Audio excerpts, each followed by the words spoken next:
Welcome back. You're watching Newsx. My name is Vineet Malhotra. In a significant leap for India's private space sector and international collaboration, Dhruva Space has announced its first commercial satellite mission, LEAP-1, set to launch aboard a SpaceX Falcon 9 in the third quarter of 2025. This hosted payload mission will carry advanced technologies from Australia-based Akulatech and Esper Satellites.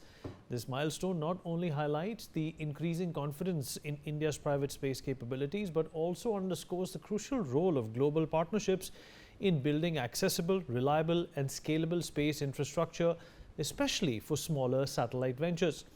Joining us today to discuss this mission in depth is Mr. Vishal Balakumar, Director of Space Missions at Dhruva Space. He has over 15 years of experience in the space tech industry and has been instrumental in advancing Dhruva Space's objectives in developing small satellite systems for both commercial and strategic applications.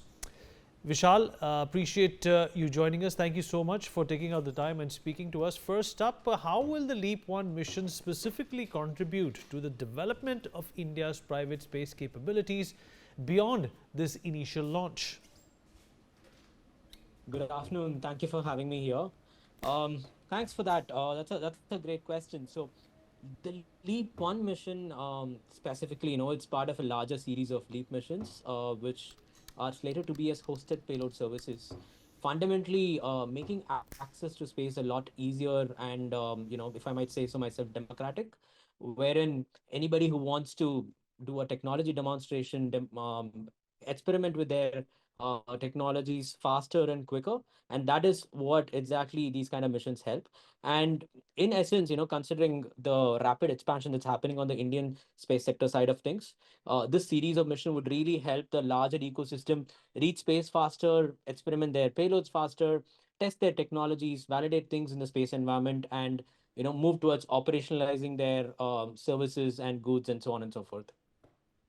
All right, Vishal, what are the precise advanced payloads from Akulatech and Esper Satellites, and what unique data or services are they expected to provide once they're in orbit? All right. So fundamentally, the payloads that are being sent across form as part of a technology demonstration towards validating their systems in space. But in addition to that, they're going to be performing a couple of other operations as well. Primarily, there is a hyperspectral imager. And in addition to that, there is an edge computer as well. So the idea is that hyperspectral imager has a wide variety of applications down on Earth using Earth observation data and so on. And the edge computer, what it would in essence do is not necessarily, wait for the data to be downlinked to the Earth, process and derive intelligence out of it, but near real time, derive the data, run some machine learning algorithms on board, on flight, and derive quick intelligence, quick insights into what's happening on the planet, which is the fundamental essence of what Earth observation does.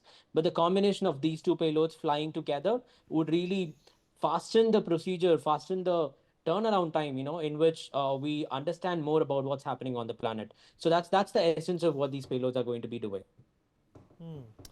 Vishal, with the Q3 2025 as the launch period, what key milestones need to be achieved between now and then for the mission to remain on schedule, according to you? There's a lot of activities that happen towards the run-up for the launch and the launch and early operations phase. Currently, we have put the satellite through long hours of testing to ensure it works properly in space, and it's awaiting launch into its particular orbit. But while we do that, we're doing a lot of dress rehearsals on the early operations phase, how the downlinking is going to happen, how we're going to communicate with the satellite, get it ready for operationalizing in the very first couple of weeks, so that we get to ensure the customer's payloads operate the way they want and give the data as soon as possible to them. So, tying up these multiple verticals of ensuring the launch integration goes right, further to which ensuring all the ground network in terms of our own ground stations and the amount of partners that we work with across the globe. The marriage of these ground segments and our space segment is done properly well before the mission, and which is where this dress rehearsal that I mentioned earlier becomes very, very crucial. And that is something that we are doing right now, which we are well prepared for, because we have done this multiple times in previous missions, and we are preparing for this mission as well. So it's essential to get these independent elements right And once we get that right, the mission is pretty much on autopilot, so to speak.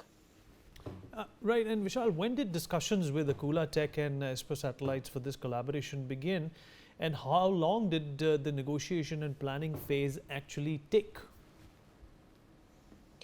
All right. I think I'll take a couple of steps back here.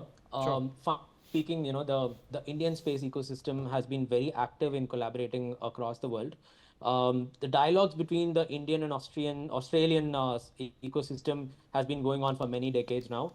As recent as a couple of years ago, both the governments expanded the memorandum of understanding between them towards deepening the partnerships. So, as a very first step, we had a representative from the Australian side of things visit our facility towards understanding what our capabilities are, and us trying to understand what they are going to be doing. This is where a lot of introduction and exchange of a lot of handshakes and exchange of information between multiple parties happened. We've been working very closely with them, and this in essence led to a larger scope of LEAP missions itself, wherein we're targeting about two LEAP missions that fly day in day every year. Every 6 months, there's going to be a hosted payload mission. So we're looking at quicker turnarounds that we did with these two partners, where we bring them on board and then we bring them onto the orbit so that they get to do their operations as soon as possible.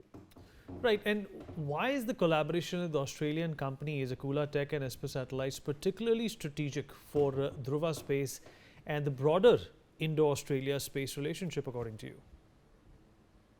I think it's natural that when you have a particular kind of relationship with a bunch of countries around, you have a good amount of understanding and neighborhood and trade that's happening. It's a natural evolution to move towards space and start collaborating there. What's of particular interest is the very rapidly growing Australian space ecosystem right now. We do see a lot of opportunities here. And as has always been the case, Dhruva Space has had the target of building things for the world from India. And this would be a very crucial step for us to partner with people on the southern hemisphere side of things, put together things, and pretty much go together to space. So that's where it comes from. And Vishal, elaborate on how does the hosted payload model of LEAP-1 offer a more accessible and scalable solution for small satellite missions compared to dedicated launches? All right. So I think I'll give some clarity here as to what a dedicated launch is, right? So Sure. you have a particular objective, you have a particular payload, and there's a satellite platform. Put them all together. The satellite performs a very specific operation, be it Earth observation, communication, and so on and so forth. It takes a good amount of time, good amount of cost, and a good amount of risk to ensure that things go right the very first time. What's always has been the case is there's a lot of intense testing that happens on ground over many years towards ensuring a successful mission, and which we have seen happen in space agencies across the world, and especially with the successful missions that ISRO has been putting together all these years. What does a hosted payload do? It's very interesting in the sense that the volume and the space, the power produced by the particular satellite is kind of shared between multiple payloads. All right, wherein you're looking at the satellite not just serving a particular solution, but rather supporting different payloads, and wherein the payload's qualification status may not be at a fully operationalized state, but it is more about getting your space validation, getting confidence on your particular tech, de-risking all of your future operational missions by getting early heritage. And these are things are done at a fraction of a cost because you're sharing your space in a single satellite with multiple payloads. So this is more towards reaching what's called as a technology readiness level of 9 at a shared cost, at a shared space, which really helps in new technologies, new companies towards moving towards operationalizing space assets faster. And that is this particular LEAP-1 or the LEAP series of missions, and especially the whole concept of hosted payload missions will really bring the ecosystem together, but rather not, it's more about working together to ensure let's all go to space together, but let's all do it in a more economic way. Let's all do it in a more reduced risk-free way. It helps everyone to de-risk in a much in a non-traditional way that helps things go faster. All right, Vishal, what are the potential long-term commercial opportunities that Dhruva Space envisions opening up as a direct result of the success of the LEAP-1 mission? So I think I'll take it up from the previous thing, right? The fundamental idea behind a hosted payload mission is to enable things to be validated and give a right to space, give access to space a bit more easier. Um, and considering a very rapidly growing new ecosystem beyond the space agency in terms of the private sector itself, wherein we are looking at multiple companies building fundamental technologies in terms of components, subsystems, full satellites themselves.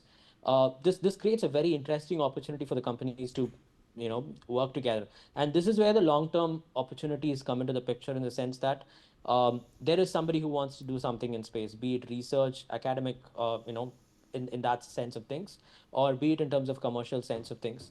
But at the end of the day, there's somebody that's putting things together so that the access to space happens. So this is where we come in, where we have a standardized bus platform, we have our ground station networks, we enable launch services, and so on and so forth. Put all of them together, what you have is a space mission. And getting all of these elements independently sorted and ensuring that a particular component or a subsystem maker focuses on their particular tech really goes a long way. And that is where we're looking at these long-term opportunities that we think about. In essence, even if you look at it right now, our upcoming missions in terms of the future LEAP-2 or LEAP-3 missions, we have made announcements about onboarding certain customers on that, where you can already see it's not just on the Indian ecosystem side of things, but a larger ecosystem, and enabling them to get their heritage faster. And that goes in line with the commercial side of things as well. All right, and what are the biggest technical or logistical challenges Dhruva Space anticipates encountering as LEAP-1 moves closer to its launch date, and how are they being addressed? So the planning for such a thing happens on day zero, wherein you conceptualize the mission, right? So every step of the way is planned and predicted to see how things work. Very specifically at this point, when you look at it, like I mentioned earlier, ensuring your mission operations and mission control is ready to go. All your mission planning things are online, and that's where we are. We're pretty much at this point waiting for the mission to happen to take it forward. But like I mentioned, it starts on day zero, which happens, from day one of engaging with the customer as to what happens. And in this case, Akula themselves, where we've been working very closely with them to understand what their concept of operations is. How would they like their payload to be operated? How can our satellite support this? How our ground segments can support this and bring the data that they need to do? And that is where we are. In fact, the readiness is in such a way that, drawing it from the earlier thing, we have onboarded customers for LEAP-2. One mention is Southern, who has been onboarded earlier a couple of weeks ago. So we are working with them on what happens on or the day before launch, what happens post-launch, how does the concept of operations, and so on and so forth.